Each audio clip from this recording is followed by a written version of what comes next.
A BBC apresenta um programa dedicado ao Regimento Sampaio e à Artilharia Divisionária que integraram a Força Expedicionária Brasileira na campanha da Itália.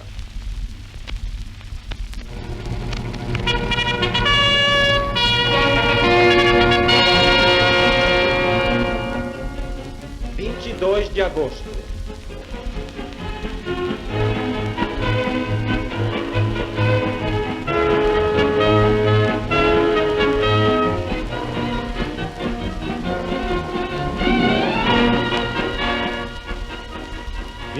De agosto de 1942. Naquele sábado de verão em Londres, os jornais apareciam com as manchetes ainda dominadas pelas últimas informações sobre o desembarque de um punhado de tropas aliadas em Dieppe. Já começara a Batalha de Stalingrado. As notícias não eram boas. Não, as notícias não eram boas. Mas acima do rumor da batalha, uma nova voz se fez ouvir.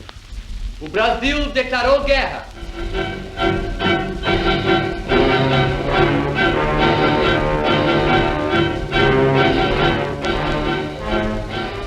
A Marinha Brasileira ajudará a proteger os vossos comboios. A Força Aérea Brasileira dará caça aos submarinos inimigos. As nossas bases, os nossos portos estarão à disposição de vossos aviões e de vossos navios. Forneceremos borracha, madeiras, víveres, minério de ferro, mica, diamantes, algodão, roupas, medicamentos.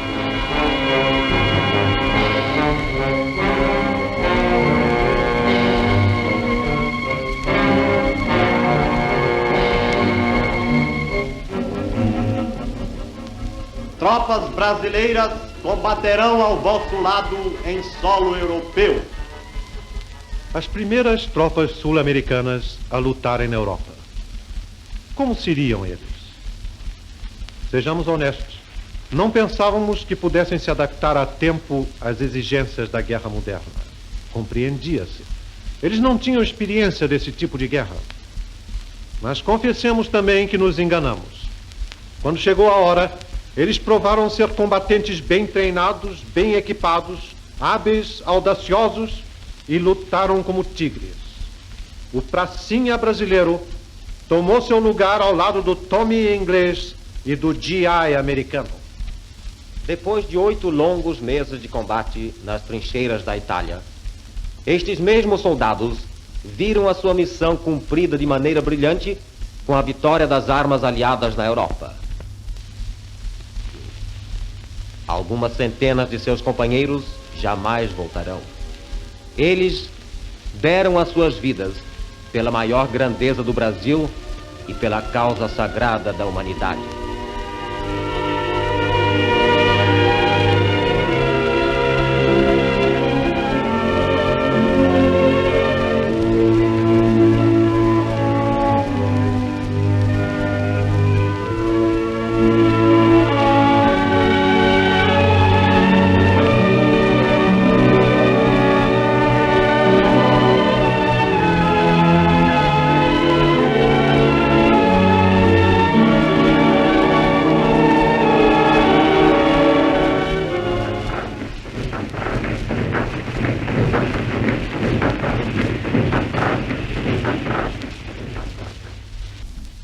Eu sou um pracinha do Regimento Sampaio. O patrono do nosso regimento é também o patrono do infante brasileiro. O Sampaio é o mais antigo e tradicional regimento da infantaria brasileira. Depois de longos meses de treinamento e espera, embarcamos afinal numa brumosa sexta-feira de setembro de 1944. Eu também deixei o Brasil naquele dia. Eu e meus companheiros da artilharia. Éramos a família Malé, que viajava para a Europa. Olhares saudosos se detiveram no último contorno da terra brasileira, que avistaríamos novamente só Deus sabe quando. E logo começou a rotina da vida de bordo. São os aviões que evoluem sobre o comboio, são os balões blimps que pairam sobre as naves, são os navios de escolta que se aproximam e se afastam, é o zigue-zaguear constante dos transportes. Mas, pior do que isso, são os exercícios de salvamento, os destroyers atacando submarinos com carga de profundidade, o escurecimento geral do navio, do pôr do sol à madrugada, quando tudo fica fechado e o calor é insuportável. Mas a turma logo se adapta à nova vida. Chegamos a Gibraltar ao cair da noite. E logo os nossos navios mergulhavam no Mare Nostrum dos sonhos mussolinianos. Numa bela manhã de 6 de outubro, depois de passar por Capri, avistamos Nápoles. Era o nosso porto de destino. No dia 11 de outubro, desembarcamos em Livorno, indo acampar perto da cidade de Pisa, onde recebemos o equipamento e material que nos faltava, e foi reajustada a instrução dos quadros e da tropa aos últimos ensinamentos colhidos em campanha. Mas, ainda inexperientes, fomos surpreendidos com o desaparecimento dos nossos jipes, sempre que nas ruas ou nas estradas os deixávamos sem ninguém. E o score crescia contra nós. 2-0, 5-0, 6-0. Então soubemos que o general Clark determinara que quem encontrasse um jipe abandonado ficaria com ele. Nada mais é preciso acrescentar. Logo que os pracinhas souberam disso, os jipes americanos passaram a chegar ao estacionamento aos pares. Em breve, o score se transformara. Já ganhávamos por 30-8 e foi preciso revogar a ordem sob pena de desaparecerem todos os jipes do 5º Exército, pois o pracinha, na luta de esperteza com seus camaradas americanos, deixávamos longe. A artilharia foi a única organização dispensada de qualquer instrução e recebemos logo ordem de marchar para a frente e para a luta. Fomos enviados ao setor do Vale do Sérquio, na região de Camaiore, onde o 6º RI já se achava em combate desde o dia 15 de setembro. Em princípios de novembro, a FEB recebia uma nova missão, quando deslocou-se para a região da Estrada 64, na tão falada frente de Bolonha. A 19 do mesmo mês, o regimento Sampaio seguiu para o front e no dia seguinte substituía o 6º, empenhado na região de Torre Norone e Volpar. A substituição termina de 21 para 22 de novembro e na noite seguinte...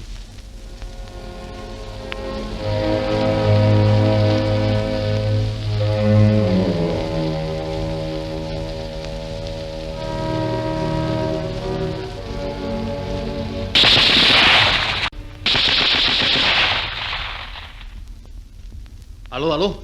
Alô? Luta avançada. Liga urgente. Sim, aqui fala o PC. O inimigo acaba de abrir fogo com metralhadoras. Esperamos um golpe de mão a qualquer minuto. Estamos em posição. Transmitiremos as coordenadas à artilharia. Conserve o fogo até o Tedesco se aproximar bem perto. E quando aparecer, mete os peitos, visto? Tá legal. Sargento Santos. Sargento. Avise o pessoal para ficar na alerta. Toda calma, visto? Ninguém deve atirar antes do Tedesco aparecer na crista. Vamos fazer um baile. Lá estão eles. 5, 6, 7, 8.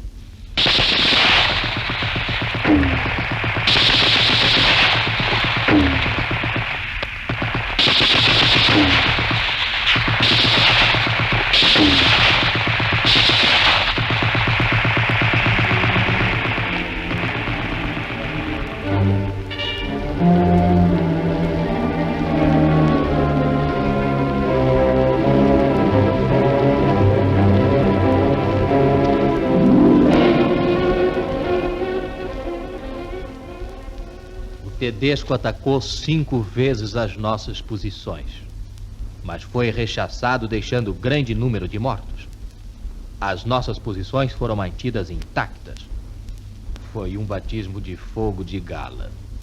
Dizem que levam muitos meses de combate para se fazer um veterano. Nós ficamos veteranos durante os 5 ataques daquela noite, que davam início a uma campanha em que, à custa de todos os sacrifícios, o regimento manteve sempre esta linha de conduta: nunca ceder um palmo de terreno ao inimigo.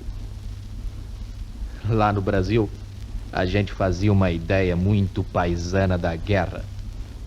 Na realidade não existe, a não ser quando se trata de uma ação. Não existe, dizia, nada daqueles tiroteios contínuos de cinema.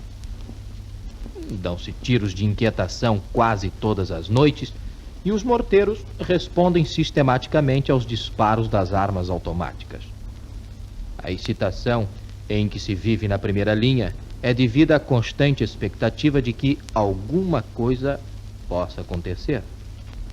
É uma guerra de ardil, uma guerra de surpresas. Veio então o inverno e a neve. A princípio era uma grande novidade para nós. Só se pensava em bater chapa na neve e as fotografias do Pracinha na neve foram enchendo os envelopes mandados pelos expedicionários às suas famílias no Brasil. Embora estivéssemos no que os comunicados lacônicos definiam como uma frente estática, para o Pracinha, que tinha de sair constantemente em patrulhas, e para nós, artilheiros, que continuávamos noite e dia com os nossos tiros de inquietação, a guerra continuava e o frio e a monotonia da neve invadiam até as nossas almas. Um dia estávamos na central de tiro, eu era um dos 4 calculadores, e falávamos do sol de Copacabana, das nossas famílias, enfim, dando vazão às saudades do sol quente do Brasil. A conversa tem que ser interrompida porque o teco-teco, que levantara voo para reconhecimento, começa a se comunicar com a central.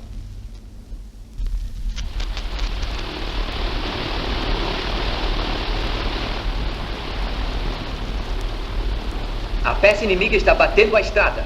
É necessário liquidá-la o quanto antes. Confirma a mensagem.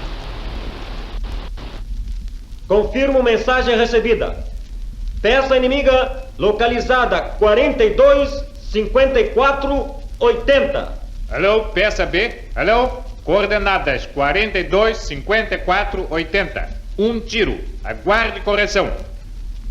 Peça B, carregar. Atenção. Atenção! Fogo. Fogo! E lá vai o primeiro. Nós ficamos suspensos à espera do resultado. O rádio-operador não respira, nem nós. De repente...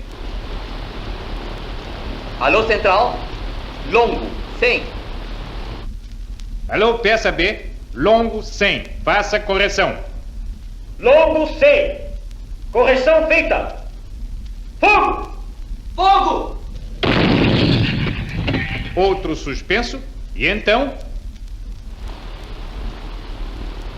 Alvo atingido. Missão cumprida. Só pena que voa.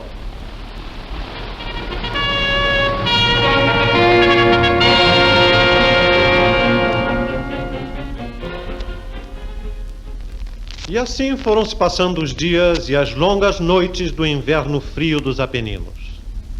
E dominando este inverno de guerra estava sempre a silhueta do Monte Castelo, de onde o inimigo vigiava os menores movimentos, batia todos os caminhos de acesso ao front, tornando ainda mais duras as condições de vida do mestre pracinha brasileiro.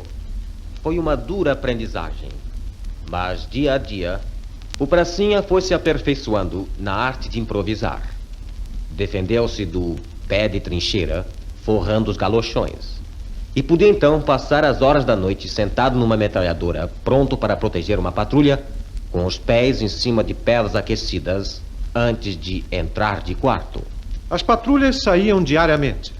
Saíam com a neve até os joelhos. Alguns dos soldados aprenderam a esquiar, outros a andar com as raquetes de neve, e todos, apesar das condições adversas, continuaram a não dar trégua ao adversário. Não se passou um dia sem que as patrulhas fossem sondar, às vezes profundamente, as posições inimigas. E muitos foram os atos de heroísmo registrados nestas patrulhas. Muitos os sacrifícios. Muitos os que não voltaram. Na madrugada de 12 de dezembro, inicia-se o 4º ataque lançado ao Morro do Castelo. Durante todo esse dia, os homens do Regimento Sampaio investem corajosamente o ponto forte do inimigo e são dizimados pelas armas dos nazistas, que ocupavam posições de flanco e de revés em Monte Belvedere e Morro de la Castellina. Não foi possível obter nenhum apoio da aviação, devido às condições atmosféricas. E o bombardeio da artilharia, intenso como foi, não conseguiu destruir os formidáveis abrigos construídos na rocha pelos alemães. E assim, às 3 horas da tarde desse dia, depois de uma luta de 9 horas, tendo seus efetivos de tal forma gastos que um dos pelotões ficou reduzido a 6 homens, o regimento recebeu ordem de retirar-se para a base de partida de onde saíra naquela madrugada. E o pesadelo de Monte Castelo pairava ainda imóvel diante dos olhos dos expedicionários. O Pracinha voltou ao regime das patrulhas. Transferido do depósito para a linha da frente, o Pracinha Luciano se apresentou à 6ª Companhia do 2º Batalhão e na primeira patrulha que saiu, lá foi o Luciano fazer a sua estreia. A patrulha toda de veteranos progredia bem até que atingiu um espigão enfiado e fez alto para um primeiro reconhecimento. O Luciano, porém, que já tinha perdido de vista os companheiros por uma nesga desenfiada, prosseguiu sozinho. Desgarrado lá para as tantas, dá de cara com os fundos de uma casa e empurra a porta devagar. Surpresa! Com os cotovelos apoiados numa janela, o nosso Luciano vê um Tedesco de binóculo espiando para o outro lado. O que fazer? O Luciano não sabia. O Tedesco, entretanto, farejando algo estranho, vai girando lentamente, larga o binóculo no parapeito e, surpresa também para ele, dá com o brasiliano ainda estatelado de pé a mirá-lo do umbral da porta. O Fritz, mais senhor de si, leva a mão ao cinturão e, escalando dele um martelo, atira-o contra o nosso homem. Luciano desguia e o martelo passa. O alemão tira outro martelo da cintura. Aqui o nosso homem desconfia do martelo. Martelo? Para que 2? O Tedesco joga o segundo martelo e há uma explosão lá fora. Então Luciano acorda, raciocina e conclui que aquilo não era martelo mesmo, eram granadas. Volta-se do primeiro torpor e se lembra que também ele tem granadas no cinturão. Tira uma, arranca-lhe o grampo e, para certificar se ela funciona mesmo, leva antes ao ouvido. Funcionava assim. O Luciano conta que ouviu um chiadinho dentro da granada. Satisfeito, atira contra o Tedesco. Explosão, fumaça, e quando por fim o Luciano pode ver alguma coisa, verifica que o Tedesco estava esfacelado. Assustado de sua própria audácia, o nosso pracinha faz meia volta e abala num carreirão para as nossas linhas. Uma lurdinha, porém, o percebe e atira contra ele. Luciano corre sempre saltando para aqui e para acolá, e o zin a persegui-lo teimosamente e a gritar: cadê o Luciano? Cadê o Luciano? E uma delas o achou mesmo, ferindo-o de raspão no rosto. No dia 18 de fevereiro, o Regimento Sampaio começa a deslocar-se. Então, já era possível saber que se tratava de uma operação em conjunto com a 10ª Divisão de Montanha, que atacaria o Monte Belvedere, tocando ao Regimento Sampaio, todo ele e só ele, atacar o Monte Castelo. No dia 20, a 10ª de Montanha ataca o Monte Belvedere com sucesso e avança pela crista do mesmo, sofrendo grandes perdas. Na tarde desse dia, os elementos do Sampaio começam a se mover ao lado da 10ª de Montanha, atingindo as posições de onde arrancariam no dia seguinte. À noite, outros elementos começam a investir o Monte Castelo de frente. No dia 21 de fevereiro, o Regimento Sampaio ataca e conquista o Monte Castelo. Naquela mesma tarde, os soldados do Sampaio hastearam seu estandarte de glórias no topo do monte e, na alegria da retumbante vitória, cantaram o seu amor ao glorioso regimento.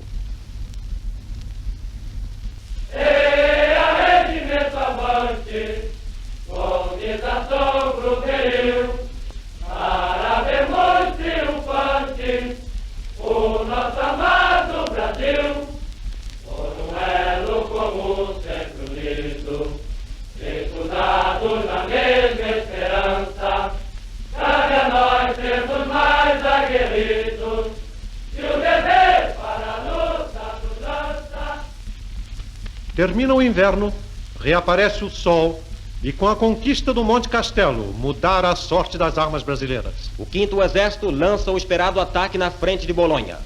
Bolonha cai. A FEB inicia uma nova fase de sua campanha, a de perseguição. No dia 10 de maio, um pelotão do regimento faz um percurso de mais de 100 quilômetros, viajando sobre carros de combate, a fim de proteger os tanques americanos que entraram em primeiro lugar na cidade de Alessandria. A 8 de maio de 1945, os sinos do mundo livre anunciam o fim da guerra na Europa.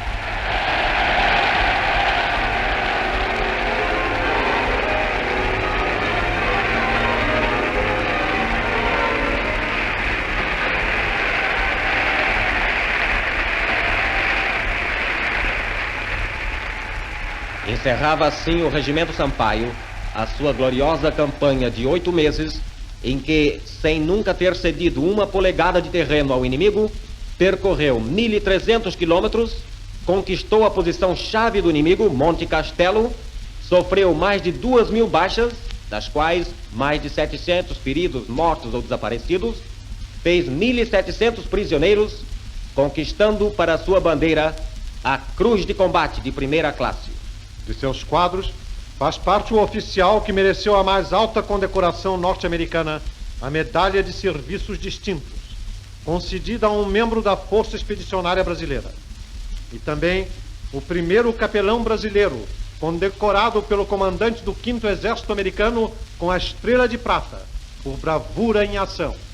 Nossa fama vive distante, no silêncio dos tempos passados, onde vemos erguer-se os gigantes, a memória de bravos soldados, encercetes anais nossa história, guarda-trapos de velhas bandeiras, e farrapos eternos da glória, de remotas colunas guerreiras, e a regimento avante, com desassombro veio, para vermos triunfante, o nosso amado Brasil, sob a sombra sagrada do exemplo, de um passado repete ao turismo, seja a paz imortal nosso templo, nossa fé religiosa, civismo,